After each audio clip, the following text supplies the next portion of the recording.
안녕하십니까. 거꾸로 투자하는 쇼킹 부동산입니다. 오늘은 3기 신도시대 기존 주택 매수 어떤 것을 선택해야 될까 좀 상황별로 해서 쉽게 정리를 드리겠습니다. 오늘 영상은 무주택자분들께 정말 중요한 내용을 포함하고 있습니다. 영상 전에 구독과 좋아요 부탁드립니다. 수도권 아파트 시장에 고질적인 문제가 있습니다. 무엇일까요? 괜찮은 분양이 부족하다는 겁니다. 최근의 분양 결과 볼까요? 동탄역 대방 엘리움 청약 경쟁률 626대 1이 나왔고요. 과천 디에트로 퍼스티는 무려 10만 명이 몰렸습니다. 금토지구 판교 테크노밸리 중흥에서는 특별 공급만 105대 1의 로또급 경쟁률이 나왔다는 거죠. 이것의 문제점이 무엇일까요? 공급은 감소하고 있는데 수요는 증가하고 있습니다. 당연히 청약 경쟁률이 올라가게 되겠죠. 자, 이렇게 공공택지의 청약 경쟁률이 올라가고 공급에 대한 기대감이 사라질 때 발생하는 부작용, 바로 민간택지 사업장 분양가가 상승한다는 겁니다. 분양가 규제를 받지 않는 비규제 지역의 민간택지 분양가가 계속 올라가요. 왜? 원래 인근에 있는 공공택지에서 분양이 쏟아지면서 견제를 해줘야 되는데 그 견제가 이루어지지 않더라. 그런데 분양가가 올라가는데 계속 완판이 됩니다. 그럼 높아진 분양가가 어떤 결과를 만든다? 주변 시세를 자극하게 되는 거예요. 그래서 서울의 성북구나 현재 수원시 그리고 성남시에 이런 현상이 나타나고 있죠. 청약 수요가 늘어난다는 것은 다른 의미로 탈락자 역시 늘어난다는 뜻입니다. 이 탈락자가 나 떨어졌으니까 그냥 계속 기다려야지 이러고 있을까요? 다른 대안도 알아보겠죠? 그중 하나가 바로 기존 주택 매수라는 겁니다. 근데 청약 시장은 뿐만 아니라 수도권 부동산 시장은 생태계처럼 밀접하게 연관이 되어 있다 말씀드렸죠. 9억 이하 주택 수요가 증가하게 되면 그걸 판 사람이 부동산 시장에 다시는 안 들어오나요? 아니죠. 부동산에서 처분한 자금은 부동산 시장은 거의 빠져나가지 않는다 보시면 됩니다. 9억 이하의 판 주택은 15억 이하 주택 수요로 증가되고요. 15억 이하 주택 수요 증가는 바로 초고가 주택 수요 증가로 연결이 된다는 거죠. 그래서 전체적인 시장 과열로 나타나게 된다는 겁니다. 정부의 대규모 신도시 공급 정책 효과는요, 먼저 민간 택지 분양 견제를 할 수 있다는 겁니다. 그래서 고분양가에 제동이 걸리고요. 두 번째는 9억 이하 주택 수요가 감소되면서 중급지, 상급지의 상승도 제한되는 효과를 만들 수가 있어요. 그동안 상상 신도시라 불렸던 3기 신도시 솔직히 너무 늦었죠. 2018년, 2019년에 지정됐는데 아직까지 본청약 한번 제대로 한 적이 없습니다. 그나마 다음 달에 인천 계양지구를 시작으로 해서 본격적인 분양이 시작되고요. 정부에서는 계속해서 3기 신도시를 앞당겨서 공급하겠다고 강조를 하고 있죠. 요즘 부쩍 늘어난 질문이 있습니다.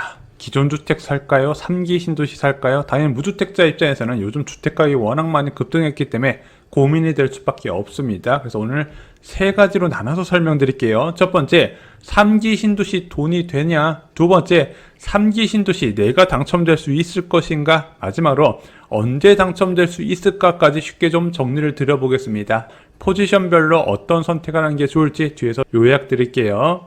첫 번째, 3기 신도시 돈이 될까? 소중한 보금자리를 마련하는 내 집. 그럼에도 불구하고 자산가치 상승을 기대하는 것은 자연스러운 거죠. 그럼 3기 신도시, 내가 이것을 기다리고 당첨이 되면 돈이 될 건지 가장 많은 분들이 궁금해 하시는 겁니다. 일단 3기 신도시가 저렴한 분양가로 나오기 어려운 구조라 말씀드렸죠. 이미 첫 단추가 잘못 끼워져 있습니다. 왕숙 2지구 민간 분양 34평 기준으로 7억 후반이 예상되고요. 창릉과 교산 같은 경우는 8억 중후반이 예상이 됩니다. 그래서 분양가는 여러분들이 생각하는 것보다 높은 수준에서 나올 거예요. 높은 분양가에 이 3기 신도시 청약 포기해야 될까요? 만약 여러분들이 그런 선택을 하신다면 평생 후회하실 거라고 생각을 합니다. 3기 신도시는 1기 신도시와 2기 신도시의 단점을 보완하는 정책으로 세워졌어요. 그러면서 일단은 1기 신도시보다 더 서울에 가까운 곳에 입지해 있고요. 두 번째, 광역교통대책을 굉장히 잘 갖추었습니다. 2기 신도시의 실패 사례를 가져온 거예요. 그러다 보니까 속도도 굉장히 빠르게 추진이 됩니다. 또한 3기 신도시는 대형 신도시죠.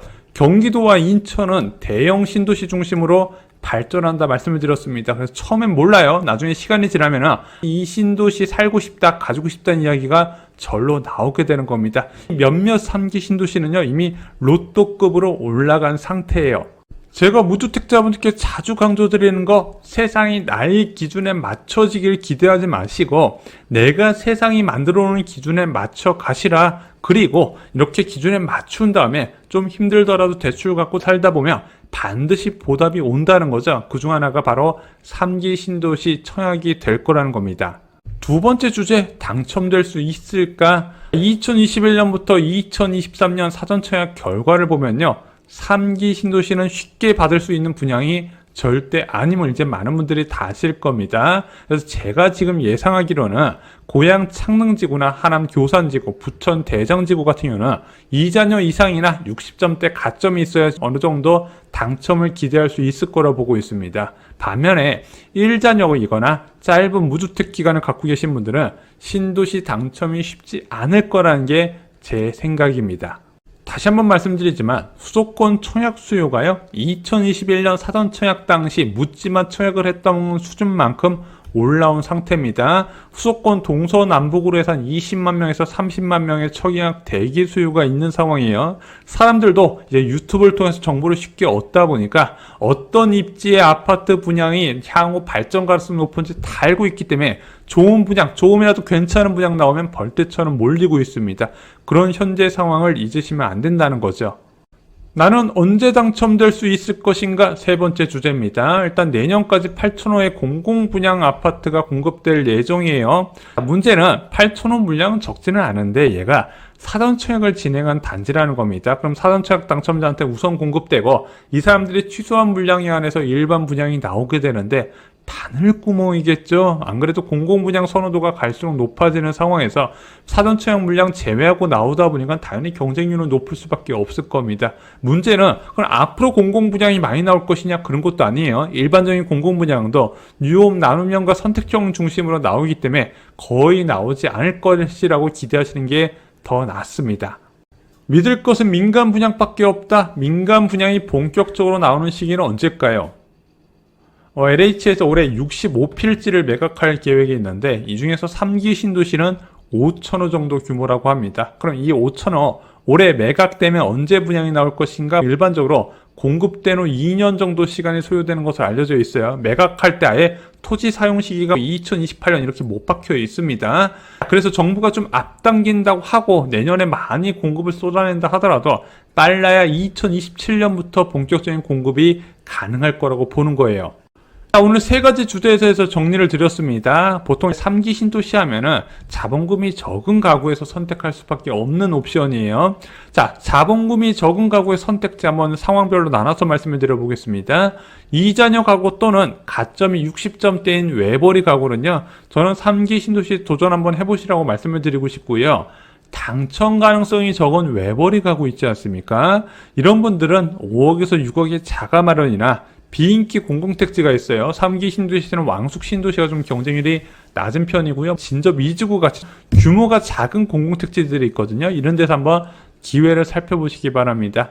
반면에 소득이 높은 맞벌이 가구 있어요. 근데 이 또 소득이 높으면 청약에서 불리한 건 사실이거든요. 그래서 가점이 높지 않다면요, 이런 분들은 민간 분양이나 또는 7억에서 9억 정도 자가 마련에 도전해 보시는 게 어떨까 생각이 듭니다.